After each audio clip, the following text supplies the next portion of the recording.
What's going on, y'all? Welcome to another episode of the Speak Up Sports Podcast with Cass, Chris, and Shaw. What's going on, fellas? Good job, boys. That's good. That's good. Glad to be back. A lot to talk That's about good, still. man. Yeah, it is a lot to talk about. A great week in the NFL. Obviously, we also in the NBA side, we had the in-season tournament start yesterday. Got off to a very good start as well. Saw Clay finally return to Golden State and play against them for the first time, and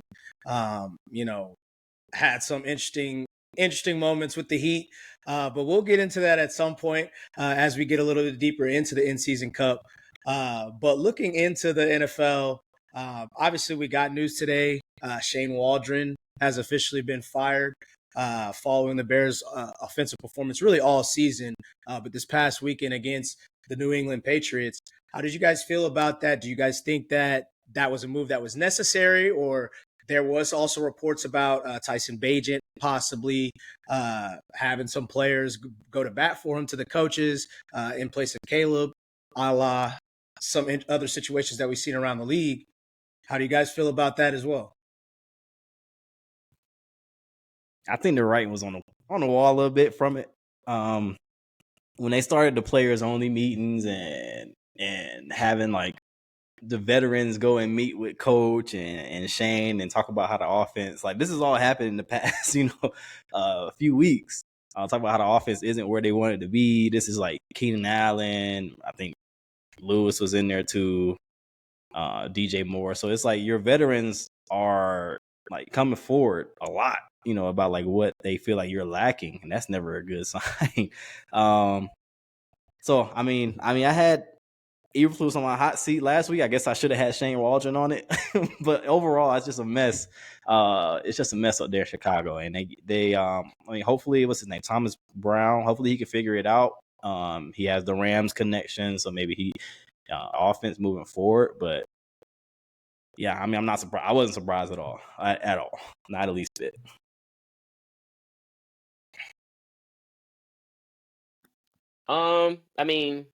I guess I'm more surprised that they didn't just fire Eberflus in general. I know that's not. I know he's not. That's not his side of the ball. But that's still his team. It's other things that's been going on. A la the Hail Mary. That was nothing. As far as Caleb goes, but your team doing questionable things, and so it's tough, and kind of like.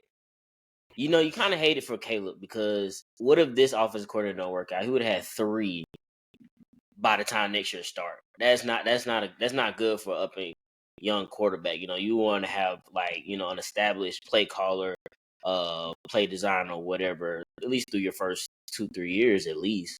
But it is what it is. Yeah, it is what it is, and it is tough because you have, like you mentioned, have heard some players following the firing. They didn't kind of, I don't want to say like shit on him completely, but they obviously outlined some issues that were going on. It's funny going back to the Jackson Smith and Jigba post from the offseason and in terms of what he said about him. Or didn't say lack thereof about him. It's interesting to see that it happened this quickly. Do you guys think that what do you guys make of the Tyson Bagent stuff? Do you guys think that that's something they should look at, or do you think that it's a media kind of created thing there? It's tough. I think it's still. I want to lean towards just media creative. Yeah. Go ahead, okay. Well, on I think it was Monday, Adam Schefter went on Pat McAfee's show and was talking and basically just said that I don't know what's going to happen there. Is Tyson Bagent going to take over? And are they going to bench Caleb? And then it kind of just started a shitstorm from there. You had Cole Kmet come out today and say that never happened.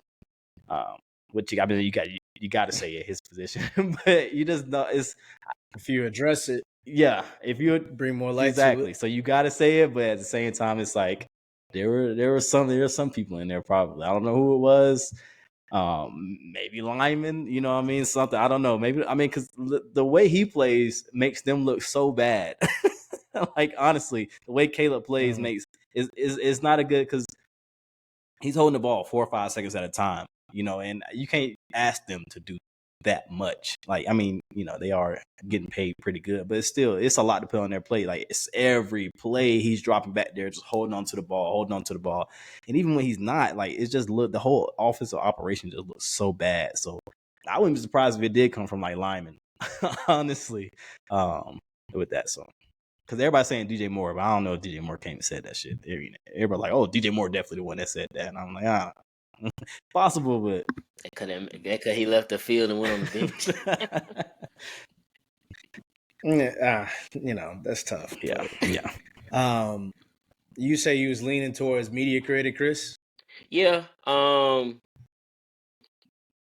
get what Cat's saying. So that does make a lot of sense. They could very well be the players, but I mean, I think it was just too much hype around Chicago in general.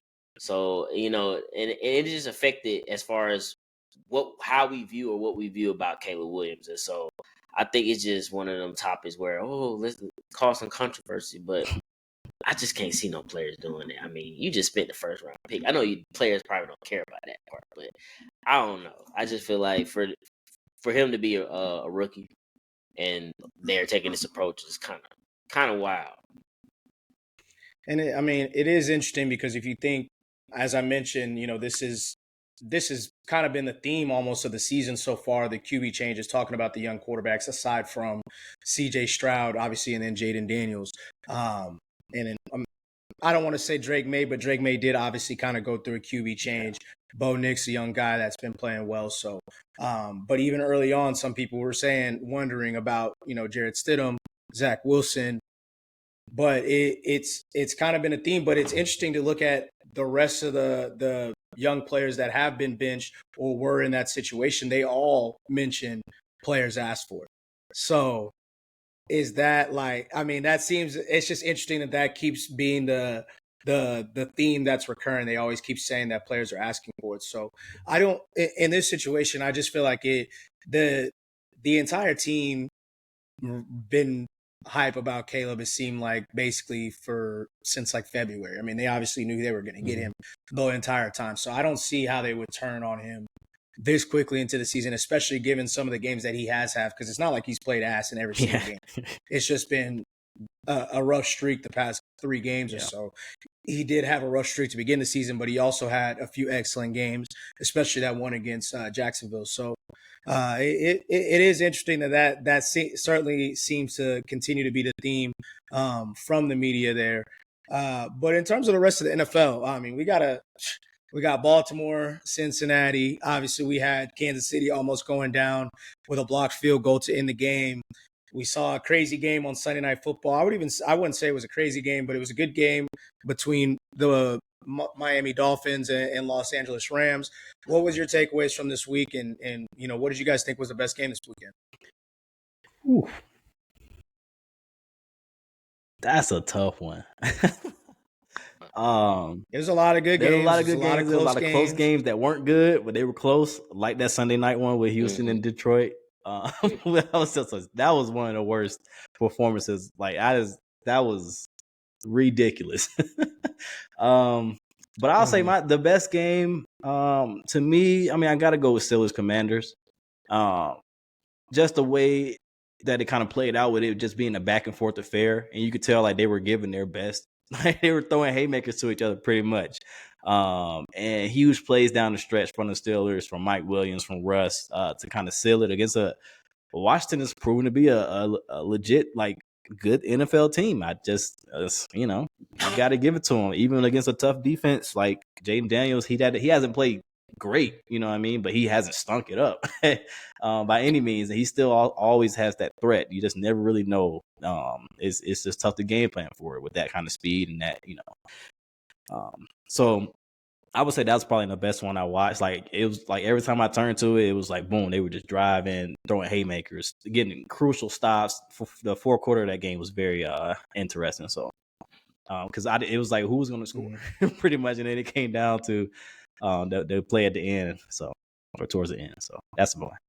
And it was good to see Mike Williams also get a touchdown. Yeah. Given everything that's kind of happened this season, it's almost like, they always talk about you're right. The NFL has a script, blah blah blah. It's like it's funny how it played out. Both Russ and Mike Williams kind of much maligned, question Russ being a starter. Mhm. Obviously, I was the one that said I think this would be the first season that the Steelers would have a bad season, and for it to end that game to end like that was pretty cool. But what about you, Chris?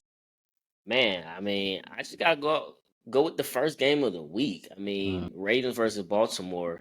You talk about two divisional opponents. I mean, just a whole bunch of scoring, and it just highlight, both their defenses definitely need some work. Yeah.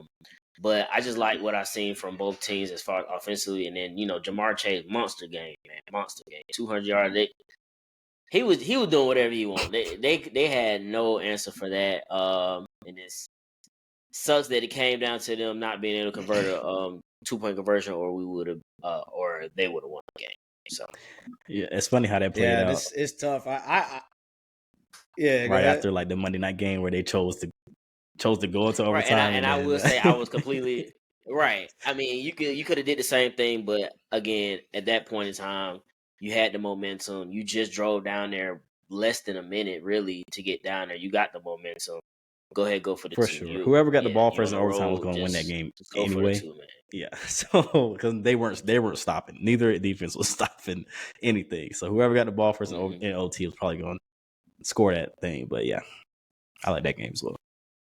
And it was just crazy. It was really crazy how like wide open some of the plays For Jamar real. was open on too. I'm It's talking about. just butt like, naked. bruh, he's the only your player on the threat. offense Exactly. you really worried about, like So I mean, Joe Burrow and him, continuously staying in sync is crazy.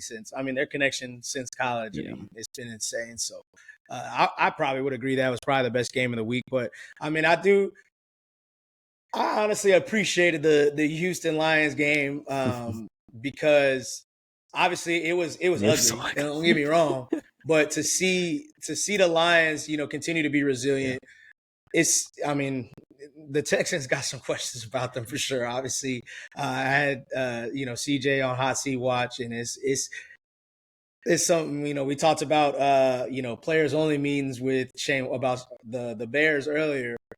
We did get word this week that Houston has now had 3 players only meetings, and they said this one was 2 hours long. That's not good. So what you say? Yeah, what you say, Cash? You get one is enough. Like, yeah, one is telling. None is enough. No. I mean, like if you have a one players player only meeting, meeting, it's like, hold on damn, now, what's going on there? got? If you had one, Yeah, exactly. What's going on? 3? Yeah, 3 is different, and it's like. I don't know how, because he is like a player's coach, D'Amico is. So how much is that saying like y'all figure this shit out, or how much is like, I don't know. It is a little alarming. I don't want to give no grace to him, but yeah, that's 3 players Man on said it. 2-hour player. Bro, that game, bro, 2-hour player meeting. It was 20. That's the thing. 3 of those picks by Jared Goff came when they were down 10, 23-13, and that score was 23-13 for a long ass time. So when they got going, it was like, oh, okay, they might fuck around and still win this shit, because they're like, Houston was not moving the ball at all. And it's not like, I get Detroit's defense was playing all right, but like it was a lot of that was Houston's offense just not living up to the bill. And I think it was a missed field goal in there too, but still, like, yeah, that was rough for Houston.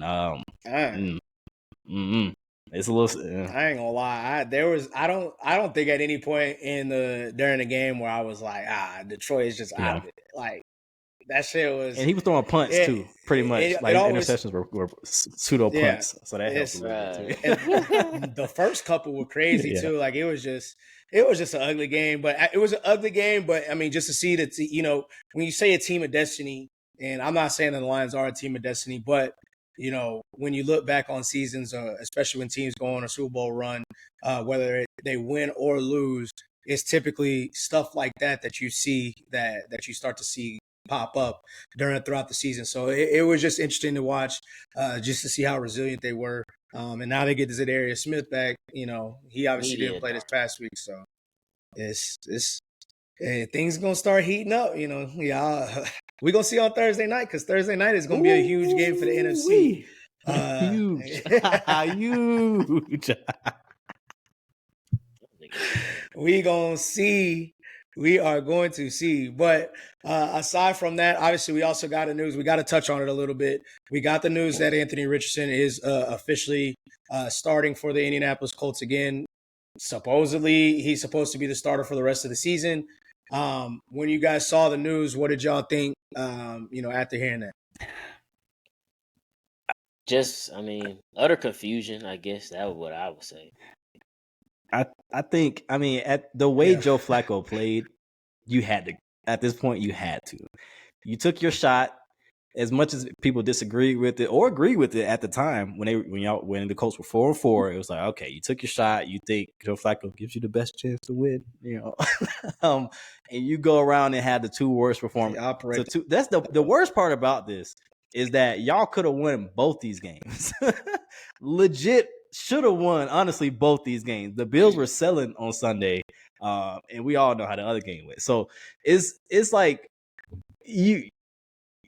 Joe Flacco starts out the game with 2 picks, one on the first throw of the game. And it's like when you see stuff like that, it's like, okay, fuck it, just go back to AR, and let's just roll with it. So when the news came out today, I was more shocked on Monday when he was kind of steadfast with it and said like, no, I'm sticking with Joe Flacco. Like now you're just being hard headed. Like now you just at that point. So I'm glad that they kind of reversed course and went back to AR at this point because Joe Flacco is. That's a wrap for that guy. You kind of hang it up, man. You're damn near 40. This is bad football. You cost your team two winnable games, and it's hard to blame one player, but y'all were in these games. The Colts were in both of these games, and they should have won that. And who knows if AR was in, they would have won. But I know it's a different dynamic as well. And the offense looks different. The run game looks different. So, yeah, I think it's a move that need to happen. What's your take on the shot? What's the word in Colts slang? To be honest, I wasn't even locked in like I normally am. So when I seen it, I was just like, oh shit, like that was a surprise to me because, like you said on Monday, them kind of doubling down on it. I think it's honestly, I would say it's I thought it was a dumb move to do it in the first place. Obviously, I don't need to go back through it. We had a whole thing about it. So, yeah. But my thought process is just like, now everything is, they're trying to, saying everything is, oh, he needed to learn to be a professional, blase. He's been better. He's obviously come out and said there was things that he just didn't know. I guess that was kind of some of the things that they're framing it as.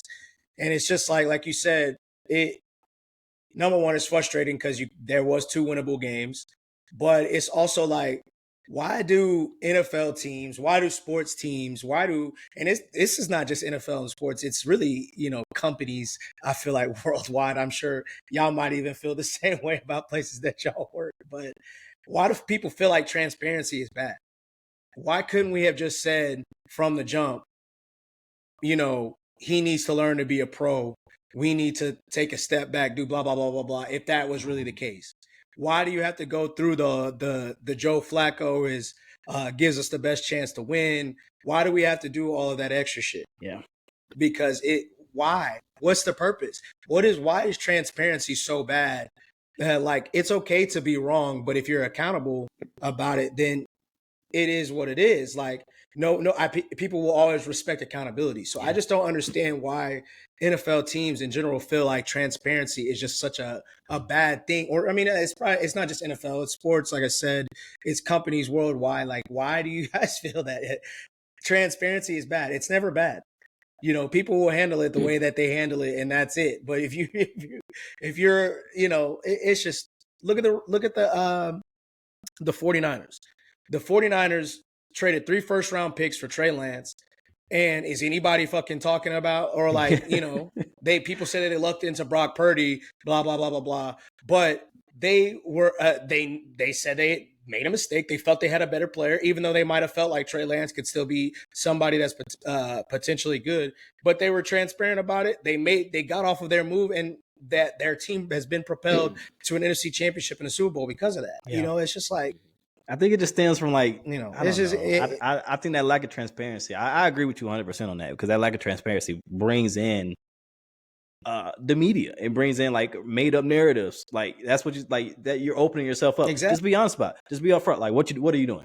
What's the thought process here? Let us know. We're gonna disagree. Somebody's gonna agree. Somebody's gonna disagree. It's gonna happen every time. You know, you can't please everybody. And that's what it seems like they were trying to like. You're trying to appease everybody. It's just not possible. So then you opening yourself up to like, okay, what's really going on there? What's really going on there? So yeah, I agree with you. Exactly. And I don't think fans would have been disappointed because it looks differently than, oh, we're giving up on a quarterback after 10 games. It looks differently than, there's no plan, because that is a part of a plan. That's what it looks way different. So it's just dumb. But, like you said, to have 2 winnable games, especially against 2 good teams, that shit is frustrating because, you get a defensive touchdown in the Minnesota game on Sunday Night Football, and you have an opportunity to win that game. It was a close game. You were pretty much locking down Minnesota the entire game. And then Buffalo, you get 2 picks off Josh Allen. You get a fumble as well. And then they almost fumbled on the kickoff. So you get 3 turnovers. It's like, bro, and Jonathan Taylor actually had a good running game against Buffalo. I mean, what the hell you think both of them would have did? Like, it's like, bro. But another thing that's frustrating, and this is something I got to read off because the Colts defense has completely turned it around. The first 5 games of the season, they were 20th in EPA per play, 24th in dropback EPA, 26% pressure rate. Over the last 5 games, they're 7th in EPA per play, 7th in dropback EPA, and 46 and have a 46.7 pressure rate. Damn near 50% pressure rate. So this is the first 5 games they played: Houston, the Packers with Malik Willis, Chicago, Justin Fields, Pittsburgh, and Jacksonville, who at that point, which they're ass anyway, but at that point were 0-5 or 0 whatever. Then this last 5 games, you get Tennessee, Miami with Huntley, Houston with CJ Stroud, obviously Minnesota, and then Buffalo with Josh Allen. So it's like when your defense is starting to take off, Houston's shitting the bed, having short-sighted, but it is what it is. It is what it is. It is, bro. It's like it is. Poverty franchise watch. It was the worst possible outcome to happen from this is for Joe Flacco to have 2 terrible games on his side of the ball. Terrible games. That was the worst possible outcome because now it's like you can't. It's like, well, damn. I mean, and then all the extra, and then that doesn't include the other stuff that we didn't even touch on. Taking Colts fans their signs away that say free AR or whatever the fuck it said, and that's a embarrassing sign. And then ESPN Pat McAfee didn't make nothing better throughout this whole situation. So when you got, and that's Pat McAfee, he backpedaling. He done. Yeah, that nigga's goofy, bro. But it is what it is. With that being said, that gives us a good segue into hot seat watch.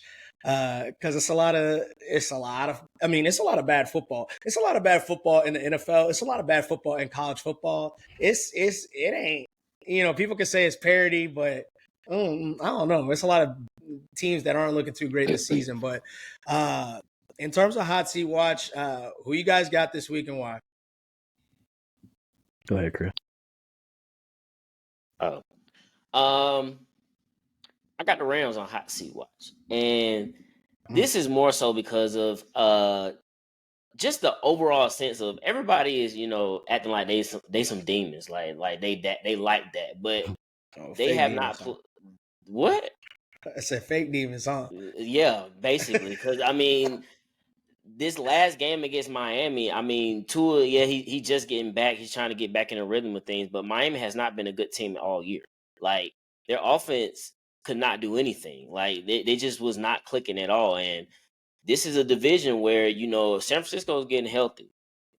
Just like you spoke earlier about the Seahawks, they're in games.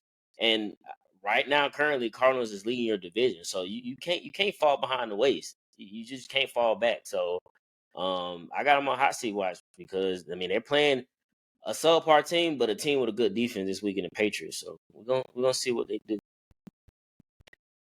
All right. Then they got the Eagles right after that. Hey.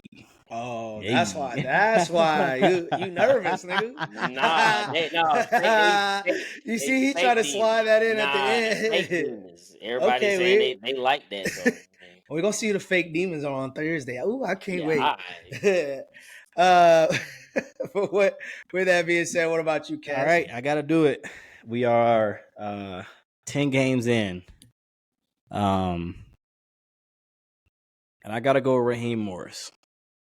I gotta put him on the hot seat watch. And that's not saying that his seat is actually hot, but for what you talked about, what you plan to do this season, the slogan is outrun the South.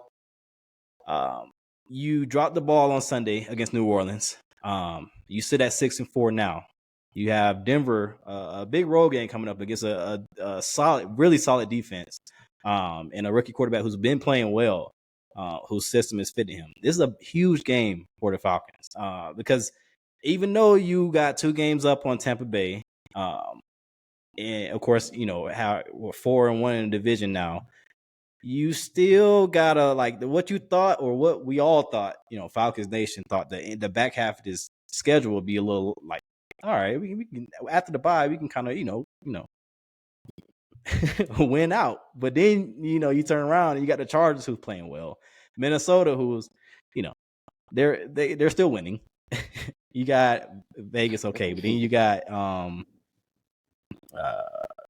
Washington, which is not going to be an easy out. So it's like you got these teams, and it's looking like, okay, well, this shit might be tougher than you think. You turn around and look at Tampa Bay, and after their bye, which is this week, they have the Giants, Carolina, Vegas. They had the Chargers, but then they had the Cowboys, the Panthers, and they end with the Saints. It's possible that you could fuck around and still lose this division. And these games are getting more and more important. I think these next 2, Denver and the Chargers, are huge to kind of keep ground in the NFC South. And Raheem Morris, like this is what they brought you in for, to rally your team especially after a big division loss. You're the big rah guy. All right, now stop keep playing around. You fuck around in this playoffs, and then it ain't gonna be all happy in Atlanta no more. Ain't gonna be no more fucking swag circle. I'm sick of that shit. I'm not gonna lie, I'm so sick of that shit. So Man, that shit was whack from the jump, but I'm gonna hold that down. Kirko changed. That should have been deaded in the offseason. I gotta be honest. Even I gotta be honest. Like that shit, you fuck around and lose this game. It'll be interesting to see what all right now. Get dark. Yeah. But we'll see. It's gonna be an interesting weekend, shit. All of our teams really. I mean, you got Thursday night with the big division game. Not only division game, but a big conference placing game. Obviously the Falcons, as you mentioned, and then obviously they return to Anthony Richardson, see what the fuck he gonna do. But sticking crazy. sticking on at that position, I'm going with a player similar to him, and I'm going with Lamar Jackson. Lamar Jackson, this obviously, he's not playing bad once again. Similar to some of the other quarterbacks that I've mentioned in the past, but obviously he's the MVP frontrunner at this point. We just saw a fantastic game from him on Thursday Night Football. But this week is Steelers week. Yep. We know what Baltimore, Pittsburgh is, what it's been really pretty much our entire lifetime. It had a little bit of a down period, but it's obviously been revived over the past few seasons. Last year, they lost twice against them. This season, they're obviously rolling over the past few weeks with Russell Wilson. Maybe they're not the most efficient offense from, drive to drive, but they obviously can be explosive with Mike Williams obviously coming over now. George Pickens doing his thing, and then Najee Harris when he gets has his good games on a. Not to say that he doesn't ever have good games, but he has. It's like mixed. Some games he's high, some games he's good, but this is an opportunity to take a stranglehold of the division. Obviously, you will be tied after this game if you do win, but that gives you the leg up against the Steelers. You obviously have beat the Bengals twice and the Browns. Come on. And it also gives you pretty much a stranglehold on the MVP as well. Yeah. And if you continue on this season, it it really stamp your name as, obviously we've talked about it. He has to win a Super Bowl. You win a Super Bowl, you stamp your name as a top 10 all-time NFL quarterback. So it is imperative that you get a big win this weekend, as well as continue to win throughout the season. Get that, if you can possibly get that 1 seed, because we'll see a big game with Kansas City and Buffalo as well this weekend. So we'll see. But Lamar Jackson, you're on the hot seat. Got to make some noise against the Steelers, and people say they got your number, so we need to see a good game. That's what they're saying. I got Lamar. That's what I'm hearing. That's what they're saying. Man. We'll see, and it's a lot of big games this weekend, because obviously we talked about the Pittsburgh Baltimore game. The Bengals have I know some people think they still got an opportunity. They've got a huge game on Sunday Night Football as well.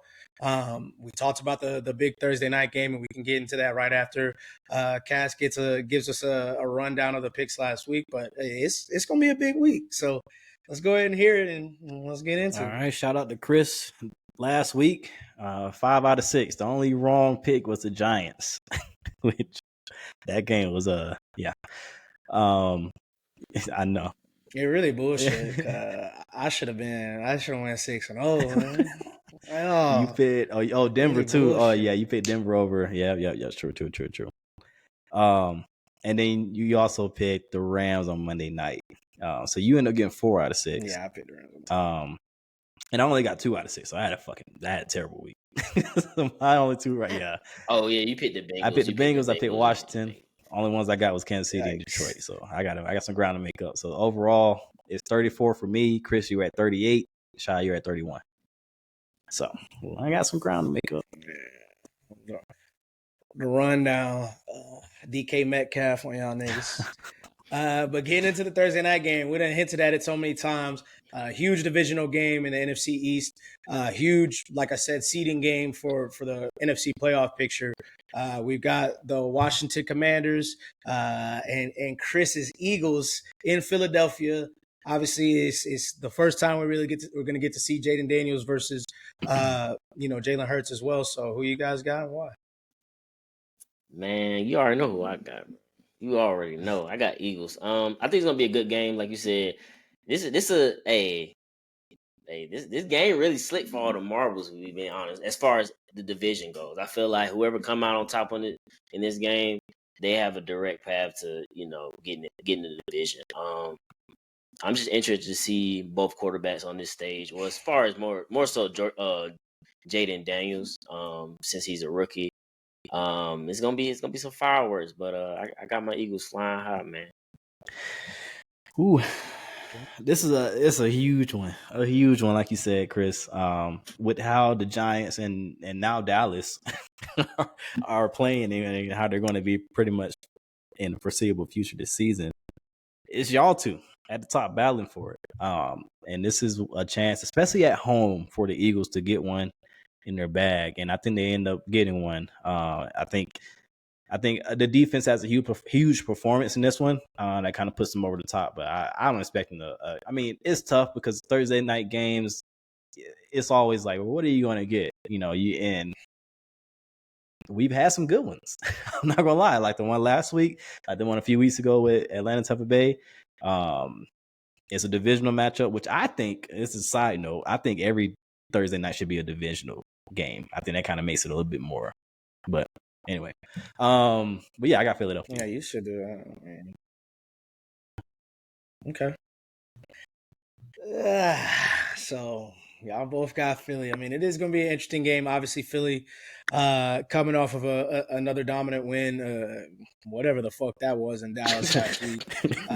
That was that was the longest, boringest game I've seen in a minute. Boy, that shit it felt like forever, bro.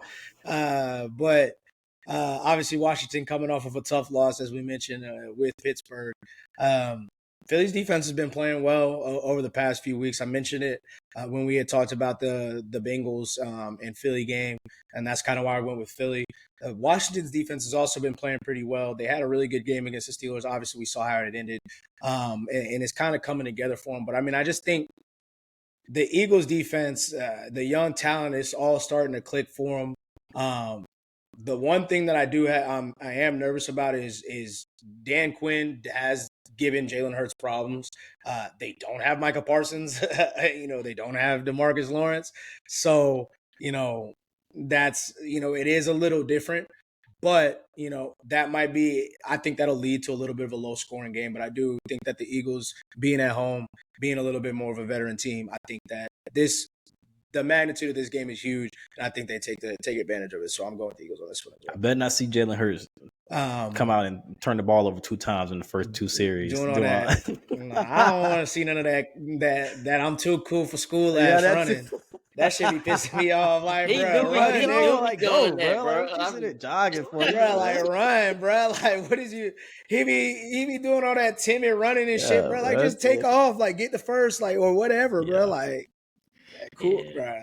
That nigga funny, but another divisional game. We've obviously talked about it multiple times and talked about it in the hot seat watch. Baltimore at Pittsburgh.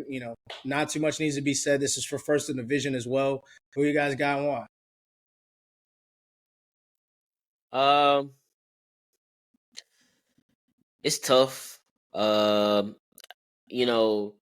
like Russell Wilson being their quarterback, but I mean, you haven't just seen their offense just dominate like you will probably want. Their defense is playing lights out.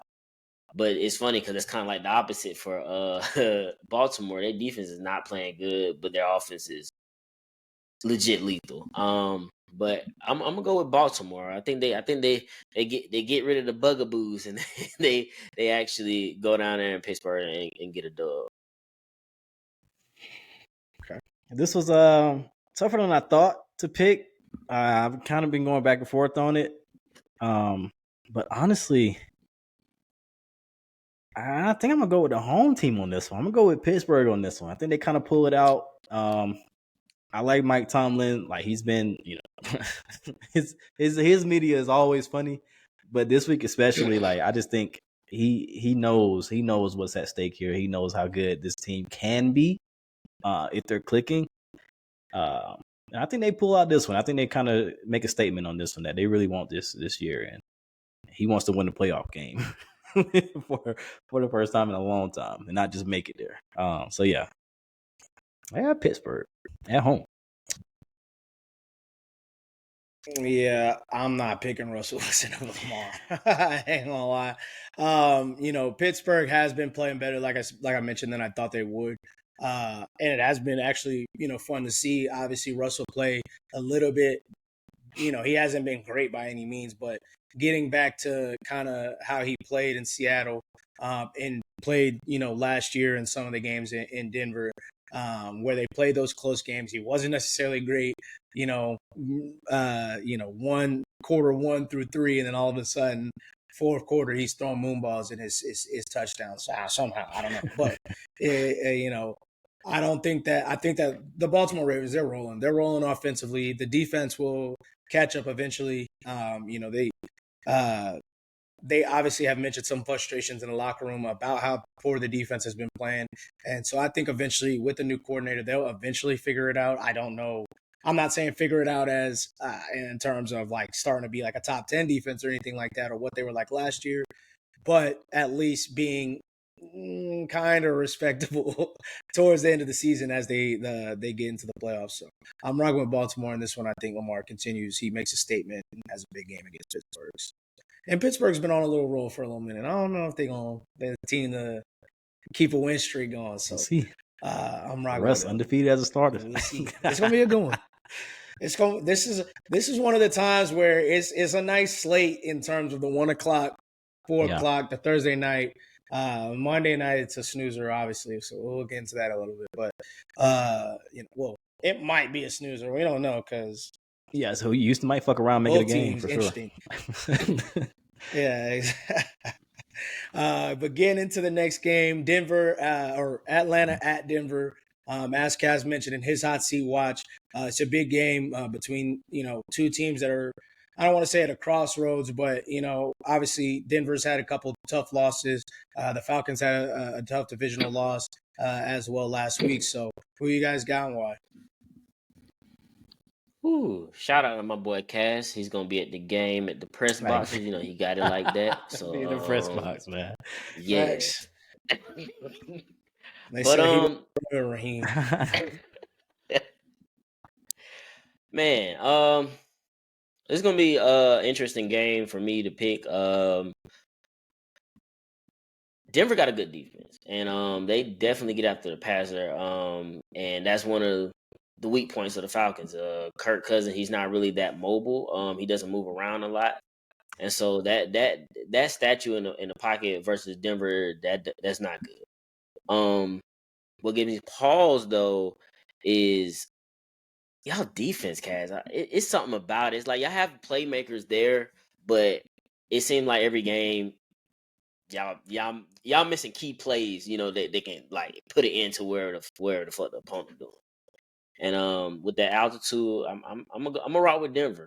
I'm gonna rock with Denver. I think it's gonna be a close game. I think your offense is still gonna produce, but I feel like your defense is gonna mess up something. It's fair enough.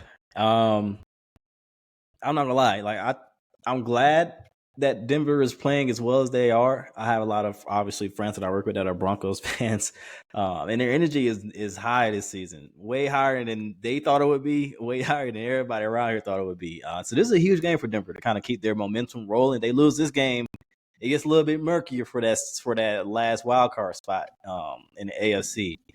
But on the Falcons side, man, like you said, Chris, it's a bend but don't break defense. And the worst part about that is that you're playing a bend but don't break like quarterback. You're playing a quarterback that's going to take that shit. You know what I mean? And take that shit. And you playing an offensive mind that's going to take that shit and drive it just down the field. What they've been doing, Chris, is like they're letting them drive, staying deep, not letting the big play, except for last week. That was but letting them drive down the field, and then when they get to the red zone, they kind of tighten up a little bit, allow field goals. That shit is not going to work this week against Denver. They're going to take that. That's exactly what they want.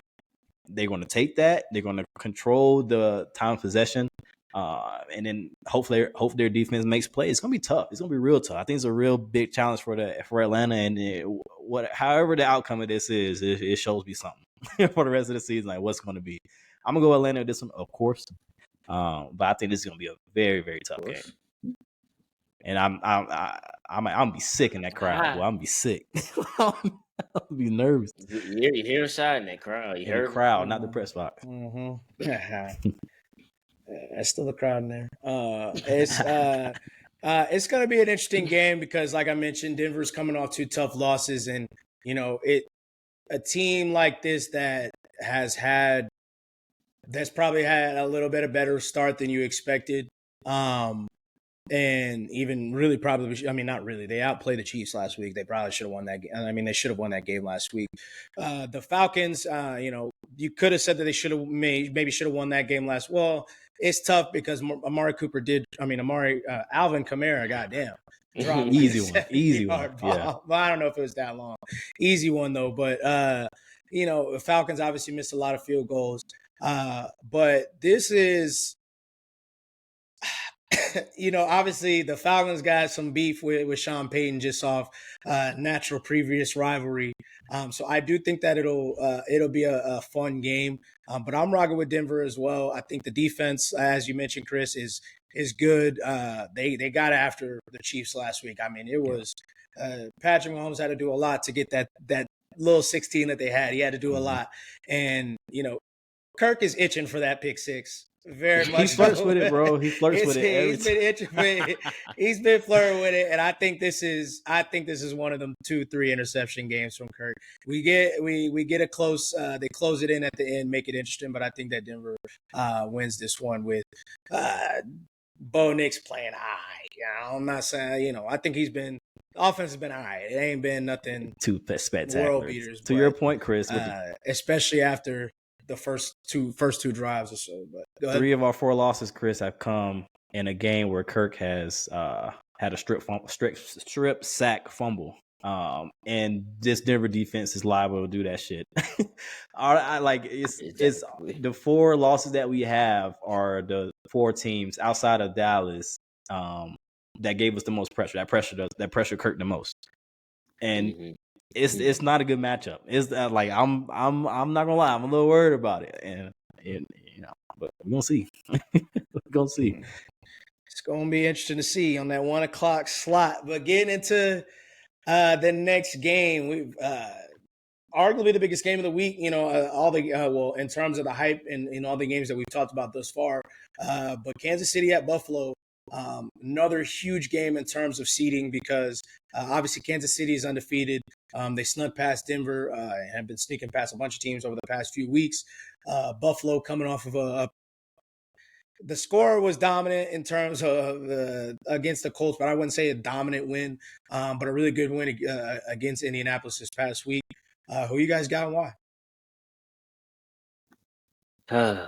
Man, like I said last week, man, it's hard to pick against Kansas City because I actually did want to pick Denver last week, and they did exactly what I thought they was going to do, but obviously they got their field goal blocked.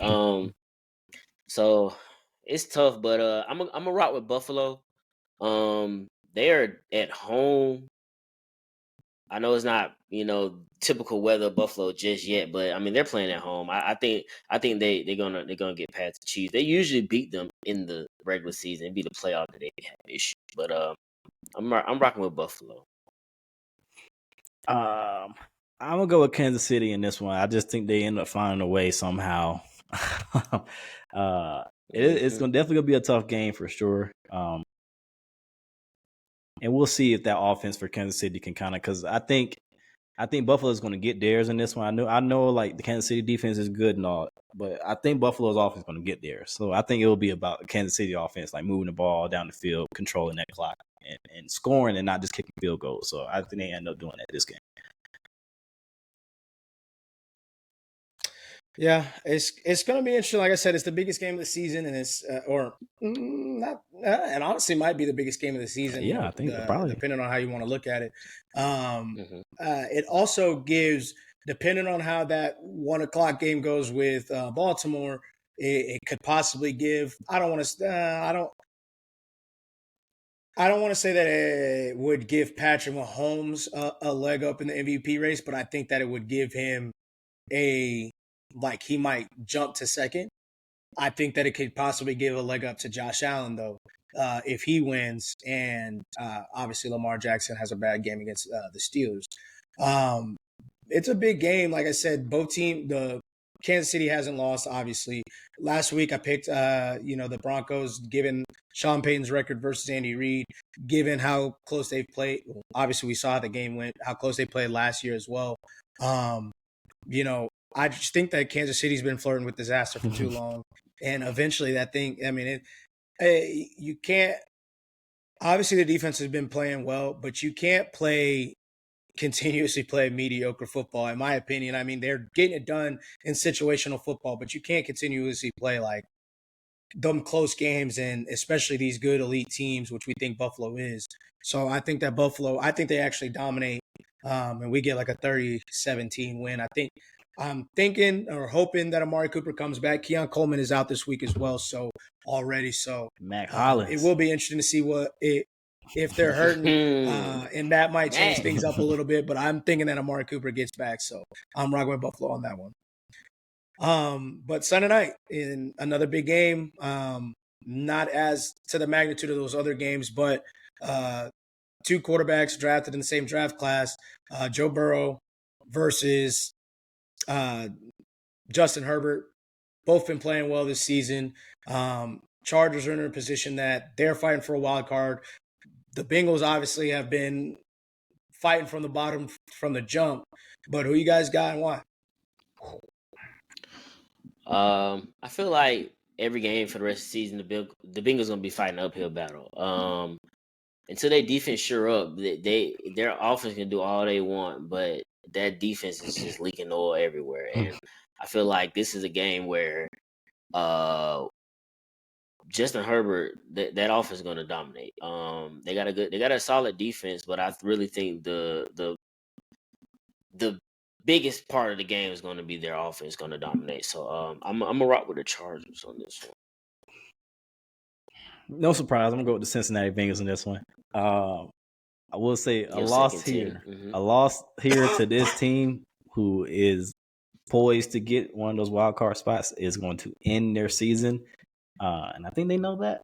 So I think you see a little bit more sense of urgency from Cincinnati's side with getting this one. And I don't know if T. Higgins is playing. Did you give an update on that? I can't remember, but who knows with T. Higgins at this point?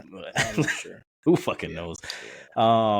But it would be great to have him back. And I think that defense is not liable to let what happened last week happen with Jamar Chase going crazy. But I think they still pull out a tough one, a close game, 1-score game, Cincinnati. Yeah, I'm rocking with the Chargers on this one. The Chargers got top 3 defense in the league right now. They haven't played necessarily the toughest schedule, but the defense is good. Something that we expected when they obviously hired Jim Harbaugh. But in the offense might not be like putting up like 30 points a game, but Justin Herbert's been playing well.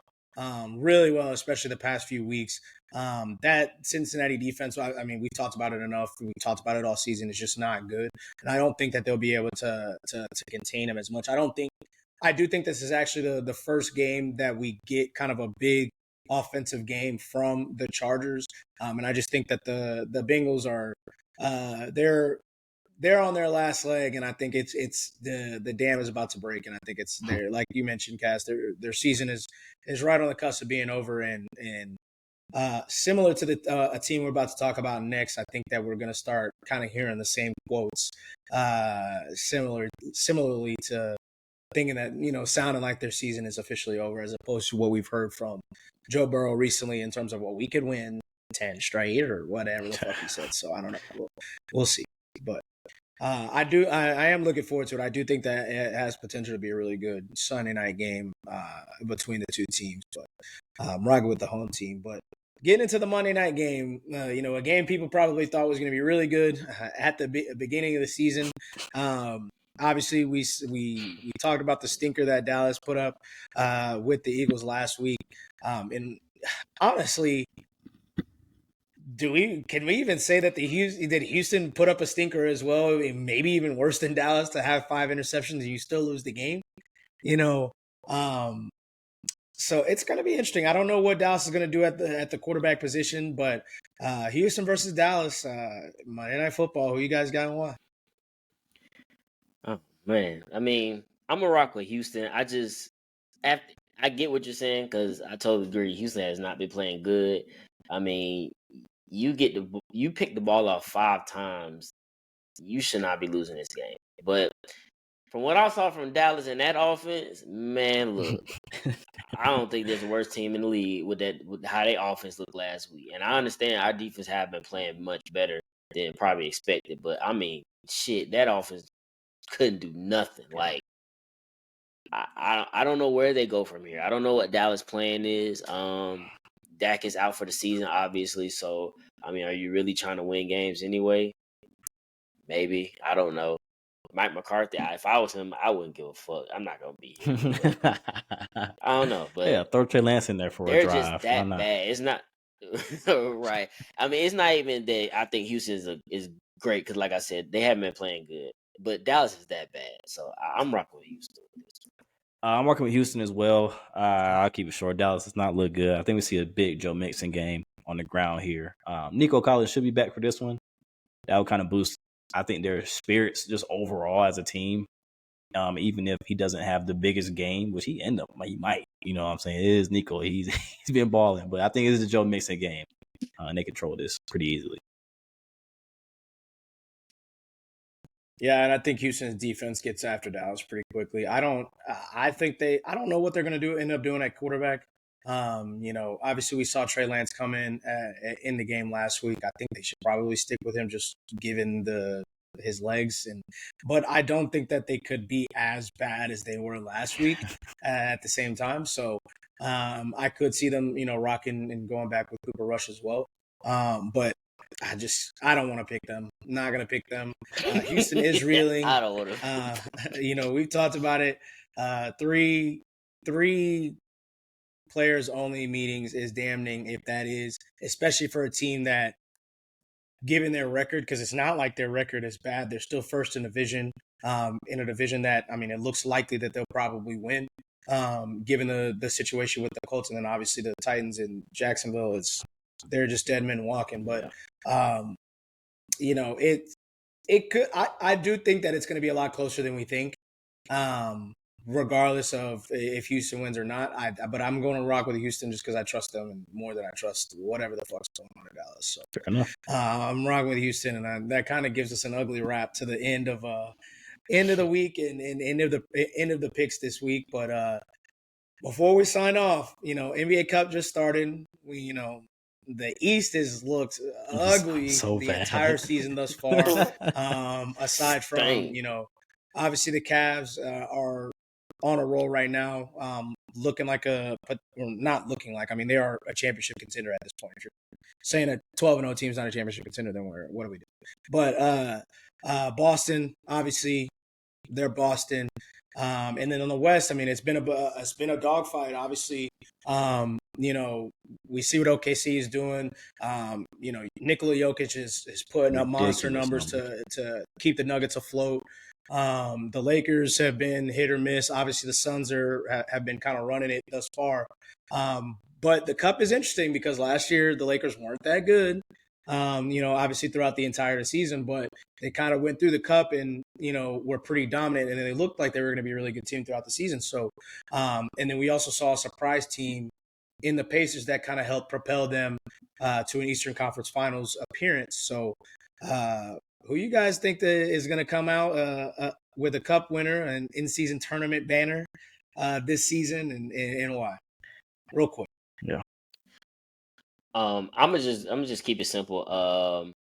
I mean, I felt like I know you said, well, Lakers in general throughout the year wasn't good, but I felt like they was good at the beginning of the season, and I think that bodes well for teams that are starting off high. So I got the Cleveland Cavaliers ultimately hosting it.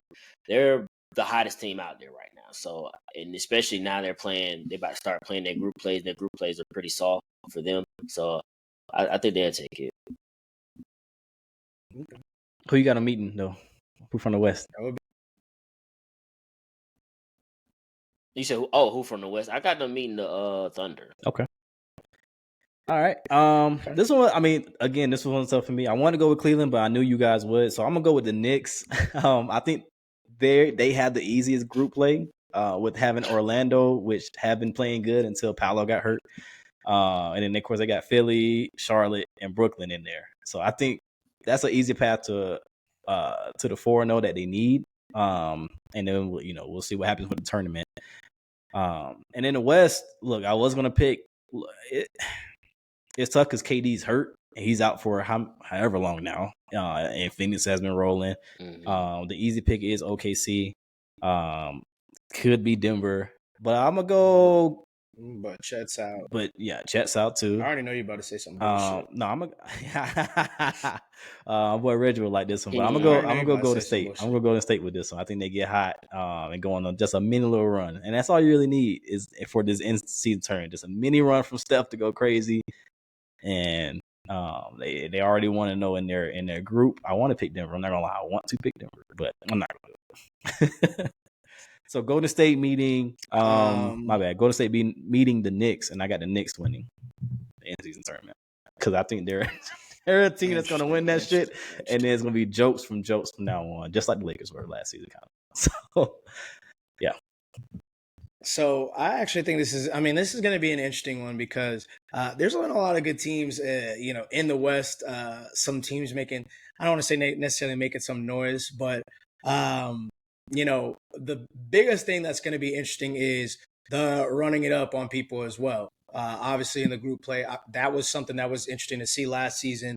And that bodes well for a team like Cleveland. It bodes well because obviously they've been rolling offensively. It bodes well for a team like the Warriors. It bodes well for a team like the Celtics. I'm actually going to rock with the Celtics on this one. I think that they end up winning this, winning the Eastern side. And I think that the Rockets, and weirdly enough, they're just the type team that I could just see it kind of having like a little bit of an offensive explosion with that young team, and they've been playing all right. They're 7-4, right? This season thus far, so they're playing real solid. Yeah. So I mean, they've been battling. So I think that the Rockets, a young team going against the Celtics, but I am picking the Celtics to win it all in their in season. Well, not win it all, and win the in season cup, or however you want to talk about it. And I got, I did say that Jason Tatum might be in that MVP race, and hey, that boy hooping. Hey, that boy. But you're hooping right now. about the points though, because last year that's how the Celtics was able to get in the tournament. They lost one of their games, but the last game they played, they basically intentionally ran it up to get the points. Yeah, it's huge. That's how. Because if you get one loss, you're relying on points. You get one loss, you gotta blow teams out. like you got to. So, and I really think that bodes well for Cleveland, especially how well they've been playing as a unit. But I think that's where it's going to come down to it in their group play, and I just think that they get edged out. So, but I mean, they're rolling right now, and we'll see what happens tonight if they can keep it up. But they got a good chance. I mean, there's a good chance that they could start off 15-0. I mean, before they play the Celtics, that's gonna be a huge game. And I mean, if they get past the Celtics, I mean, we're gonna have to start having a small history talk, but we'll see. I mean, they're already making we'll see. That the Warriors, what was it, 24-0? 24-0. Yeah, so they y'all halfway to history right now. That shit is different, bro. 24 is tough. That shit is different because we've been the Cavs been in some dog fights that have come down. Obviously, we saw pretty much a couple. We saw a game winner and then a couple like game clinchers already thus far. So it's getting to 24-0 is fucking tough. I mean, you got to really respect that Warriors that. But hey, Bron, that's all you got to say. Bron. Yeah. But with that being said, y'all, we're signing off this week. Catch us again next week, and we'll see you then. Yes, sir.